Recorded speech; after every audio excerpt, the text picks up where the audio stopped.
Subscribe for more videos. So in this video, we shall be seeing how do we compute the admissible amount of depreciation for the purpose of calculating income from profession or business. So when we have an income from profession or we have an income from business, we have an exemptions to be claimed like depreciation amount on certain fixed assets. So how do you compute that admissible depreciation value? That is what we shall be seeing in this video. So let us see the meaning of depreciation.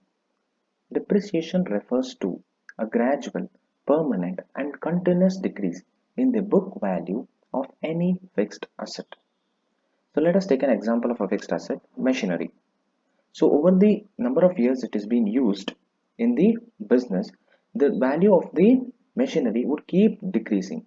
Such a decreased value is gradual. It won't decrease suddenly, not in one day time, right? And it is a permanent decline. So you cannot reverse it. It is irreversible. It is a continuous decrease. So over the number of years the machinery is kept in the organization or being used in the organization, this decrease keeps happening. So such a thing is termed as depreciation, and it is in the book value of the fixed asset. The actual value might not decrease, but in the book value you keep decreasing that amount. So that is called a depreciation. Clear? Now, depreciation can be claimed as an expenditure only if the following three conditions are satisfied. What are those? The assessee must be the owner of the asset. He shall not have the asset in his possession. He should actually be the owner of the asset itself. So that is the first point. Second, the assets are used in the business or profession. That is natural. The asset should be used in the previous year. This is very much important. If the asset has been purchased in the previous year, it shall not be eligible for the exemption. Okay, but if the asset is being used in the previous year, only then, if that condition is satisfied, only then this depreciation can be claimed as an expenditure. So there are three conditions. First, you should be the owner of the asset, being used in the business or profession, and thirdly it is used in the previous year. So it should have been put into use in the previous year itself. Clear? Now let us look into the format for calculating depreciation for computing income from business or profession. Written down value of block of asset at the beginning of the year. This will be given in the question itself. So the written down value of the block of asset which the business already has, maybe X and Y. We'll take an example. There's a written down value on the block of asset X and Y. So that will be given at the beginning of the year, shall be given, and that we record it here. To this we add purchase value for new asset. So if a new asset has been purchased for the business or the profession, such a value, such a purchase value shall be added here. Clear? From this we subtract sale value of an asset. So if asset X, so we are taking an example that X and Y are the block of assets. So if an asset X is sold, the value at which it is sold shall be subtracted here. Then total depreciable value of the block of asset will be available with us. From this we subtract depreciation at a prescribed rate. There's a table which is given, might be in your textbooks, or you can go refer some other sources to know this prescribed rate. So that rate we need to calculate the depreciation on the amount, and we arrive at the written down value of block of asset at the end of the year, probably 31st of March of the accounting period. Clear? So we have the written down value at the beginning. We have to arrive at the written down value at the end of the accounting period by adding the purchase value of a new asset, subtracting the sale value of an asset, and calculating the depreciation. Clear? There are certain important notes that we should keep in mind while calculating the depreciation on the assets. So what are those? If any asset purchased in the previous year and put into use in the previous year. So if an asset is purchased in the previous year itself and it is being used in the previous year itself, then there are two bifurcation. That is, it is put into use for more than 180 days, then full rate of depreciation is applicable, which means to say that if an asset is purchased in the previous year and it has been put into use in the previous year itself and it has been used in the previous year for more than 180 days, then the full rate of depreciation is applicable on such an asset. So let us see an example to understand this better. So now let us consider an example. Our assessment year is 2019 and 2020. Our previous year is 2018 and 2019. So if we consider a building is purchased at a rate which is depreciation rate of 10%. Okay, this machine building was purchased in May 1st of May 2018. Fine, it was purchased. Then it is put into use on 1st June 2018.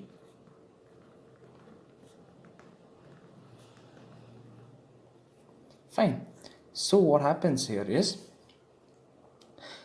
the asset was purchased in the previous year and it is put into use in the previous year, and it will be used till 1/3/2019, that is year end.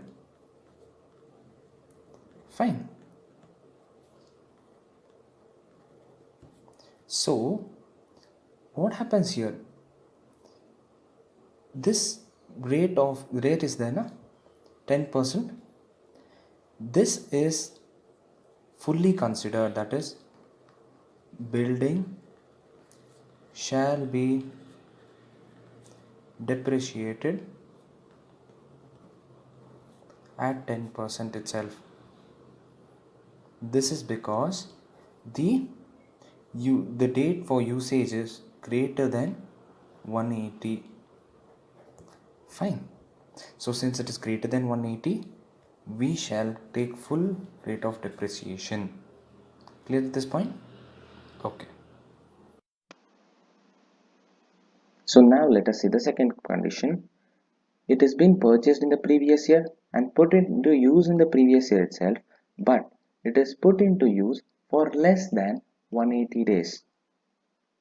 Okay, so the asset is put into use for less than 180 days in the previous year. Then half rate of depreciation is applicable. So let us see an example and understand this better, and how do we calculate the amount also we shall see in that example. So now let us consider second example. Here a building is purchased at 10% at rupees 50,000. It is purchased on 1st of May 2018 and it is put into use on 1st March 2019, and it's with the use till 31st March 2019. So what happens here is the number of days it is used is less than 180 days, right? So that's why we consider the rate of depreciation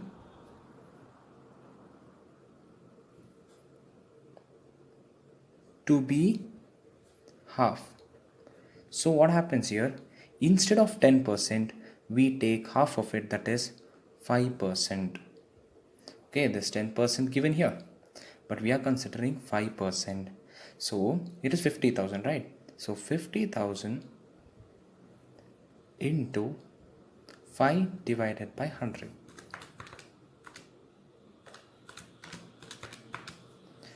is equals to 2,500, right? There's another method of doing this, or you can do it this way, that is 50,000 into 10 divided by 100, which will give you 5,000. You need to half it, that is 1/2, which will give you 2,500. Any which way you do, the depreciated amount will be remaining the same. So this will be your depreciation amount, that won't change. Fine. So there are two methods of doing, but still answer should be same. Okay.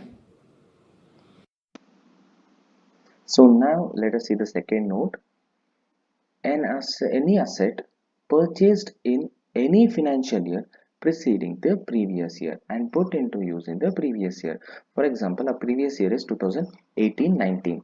It was purchased in the year 2016-17, or it could have been purchased in the year 2014-15, but still it is used in the previous year, that is 2018-19, then this condition is applicable. So if any asset is purchased in any financial year preceding the previous year and put into use in the previous year, this is the condition. Okay, then it is put into use for less than or more than 180 days, irrespective of these two. Here we saw two different conditions, right? We saw whether it is more than 180 days, then it's a different consideration. If it was put into use for less than 180 days, then there's a complete different calculation for that as well. But here, if it is put into use for more than or less than 180 days, irrespective of these, full rate of depreciation itself is applicable. We don't half it at all. Irrespective of these two, the full rate of depreciation itself is applicable. When is this? When any asset is purchased in the financial years preceding the previous year, but it is put into use in the previous year, then this condition is applicable. Clear?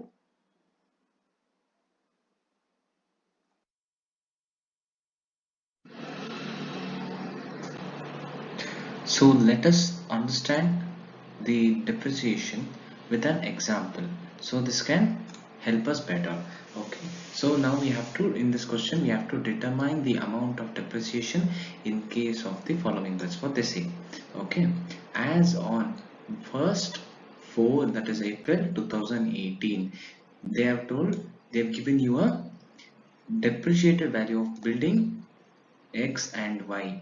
Okay, so Mr. A owns two buildings, that is X and Y, with rate of depreciation 10%, and depreciated value is rupees 15 lakhs. So this is important. So what we do is, first we record this here. Okay.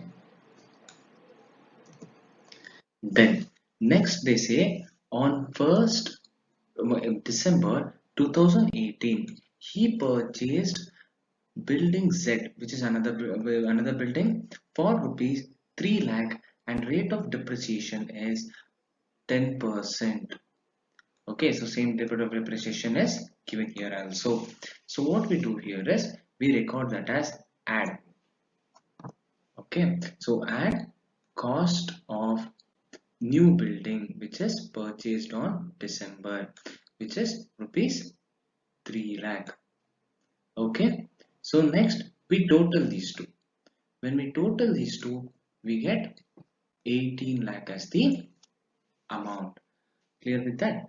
So next we have a sales, that is on 1st of this month 2018, he sold asset X, which was already with him. So he sold it for rupees 8 lakhs. So what happens here is we consider that here. So we less that amount from our total. So when we less that, we get 10 lakh. Correct? Okay, that is our written down value of the block. Okay, so what we do next is we consider the depreciation. We have to minus depreciation from this value. So first of all, we consider the depreciation of X and Y. Okay, so when we have to consider that asset X has already been sold here.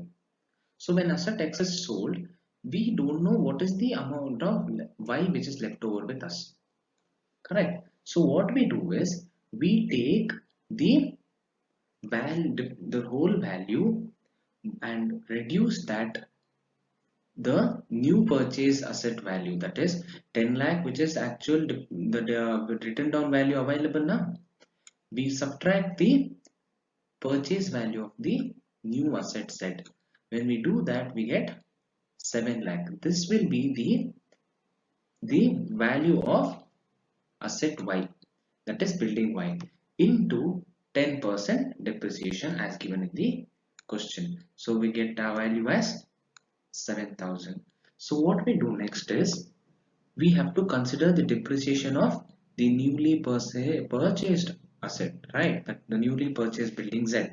So what we do, we consider that next. That is on that is so the Z calculation will be like this. Okay, so the Z was purchased on 1/12/2018. So we assume that the asset is put into use on the same date. So from December, we consider the count till March ending. That is 31st of March. So how many days will be there? In December, we have 31 days. In Jan, we have 31 days. Feb, 28 days. Then March, 31 days. So it is just 121 days in total, right? Which is less than 180 days. So we have to consider half of the rate, that is half of 10% is 5% shall only be considered. So clear with that? So what we do next is we take 3 lakh into 5 divided by 100. So what is the amount that we'll get? 15,000, which we shall consider here, and we record it in the table. Clear with that point? Okay, see, we record 15,000. So what we do next is we add these two and we take it in the outer column. That is 85,000. Now minus 10 lakh minus 85,000. We arrive at the depreciated value of block at 1st of March 2019, which is 99,15,000. So that's about it. So this was a simple and a basic sum. So now let us have a quick revision on what we saw in this video, and then let us also see how an additional depreciation would be charged when new plant and machinery is purchased. So when the asset purchased in the previous year and used in the previous year, if it is a new plant or machinery, then there's an additional depreciation to be charged. So let us see that also in detail. Okay, so now depreciation under section 32, we have to calculate depreciation is admissible when asset is owned by the assessee, used for business or profession, used in the previous year. If all three conditions are satisfied, only then we can calculate the admissible depreciation. Clear? So now the format to calculate goes like this, that is written down value of block of asset at the beginning of the year. You add the purchase value of the new asset purchased in the previous year and should be used in the previous year also. If just purchased, you don't add this. If it is used in the previous year, only then it should be purchased in the previous year and used in the previous year. Only then it should be added here. Less sales value of asset sold in the previous year. You get the total value of block of asset available for depreciation. Subtract depreciation at a prescribed rate. While doing this, we have to check for the notes. That is nothing but if the purchase is in previous year and used for less than 180 days in the previous year, then half of the rate of depreciation. If the purchase is in the previous year and used for more than 180 days in the previous year, full rate of depreciation. If purchased in any financial year preceding the previous year and used in the previous year, then whatever may be, whether it is more than 180 days or less than 180 days, we do not consider that. We just take the full rate of depreciation itself while calculating the depreciation. Clear? When we do this, we arrive at written down value of block of asset at the end of the year. This is the amount admissible for depreciation. Clear? This is what we saw in the entire video till now. Now let us also see an additional depreciation. So what is this additional depreciation? In case when a new plant and machinery is purchased in the previous year. So if the new asset purchased here was a plant and machinery, new plant and machinery, then the same depreciation is also calculated. Okay, regularly what rate should be prescribed on that, all this procedure is same as it is, but apart from this there is also an additional depreciation to be charged. So we minus the regular depreciation, then we subtract even the additional depreciation on that value, on the new asset purchase, on that whatever the amount is there, on that we calculate an additional depreciation. So the additional depreciation is at 20% along with the regular depreciation. We have calculated the regular depreciation. Along with that, we also have this additional depreciation only when the new purchase is a plant or a machinery. Okay. However, if it is put into use for less than 180 days, then the additional depreciation is 10%.